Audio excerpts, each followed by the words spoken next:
The last when category is drag and drop events, and there are two options: object dragged over and object dropped on.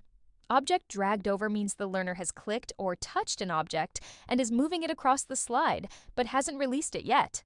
The mouse button is still held down, or the learner's finger is still touching the screen.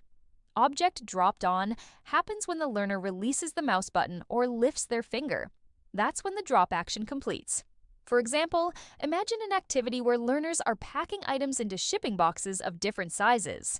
As they drag an object toward each box, they could receive feedback indicating whether it's the correct box or not.